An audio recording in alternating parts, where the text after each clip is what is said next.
மண்டபத்தோட manager மீனாவுக்கு 2 லட்சம் ரூபா தராமல் ஏமாத்துறாரு. இந்த விஷயத்தை மீனா ஸ்ருதி கிட்ட சொல்கிறாங்க.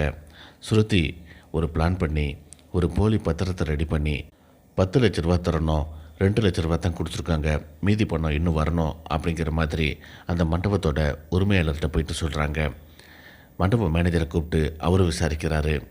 வேறு வழி இல்லாமல் 2 லட்ச ரூபா தான் நான் தரணும் இவங்களுக்கு, இவங்க 10 லட்ச ரூபான்ட்டு போலி பத்திரம் ரெடி பண்ணி கொண்டு வந்திருக்காங்க அப்படிங்கிற மாதிரி நடந்த உண்மை எல்லாத்தையுமே அந்த மேனேஜர் ஒத்துக்கிறாரு. மண்டப உரிமையாளர் அந்த மேனேஜரை விரட்டி விட்டுட்டு 2 லட்ச ரூபா பணத்தை எடுத்து இந்த மீனா கையில் கொடுத்து அனுப்புகிறாங்க.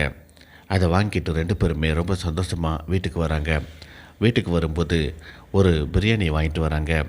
வீட்டில் வந்து விஜயாவை பார்த்து ஸ்ருதி சொல்கிறாங்க, அத்தை இன்றைக்கி எங்களுக்கு ஒரு நல்ல விஷயம் நடந்திருக்குது. அந்த நல்ல விஷயம் மீனாவுக்கு மட்டும்தான், உங்களுக்கு அது கெட்ட விஷயந்தான். அதுக்காகத்தான் நாங்கள் பிரியாணி வாங்கிட்டு வந்தோம், நாங்கள் பிரியாணி சாப்பிட போகிறோம், நீங்களும் வரீங்களா அப்படின்னு சொல்லிட்டு ஸ்ருதி கேட்குறாங்க. என்னடி நல்ல விஷயம் அப்படின்ட்டு விஜயா கேட்குறாங்க. மீனாவுக்கு கிடைக்க வேண்டிய 2 லட்ச ரூபா பணம் கைக்கு வந்துருச்சு, அதை கொண்டாட தான் நாங்கள் பிரியாணி வாங்கிட்டு வந்திருக்கோம் அப்படின்னு சொல்லிட்டு, வாமீனா நம்ம போய் சாப்பிட்றோம் அப்படின்ட்டு 2 பேருமே ரூம்குள்ளே போகிறாங்க. இதை பார்த்துட்டு விஜயா வயிறு எறிஞ்சு போய் நிற்கிறாங்க. இதோட எந்த புறமாக முடியுது.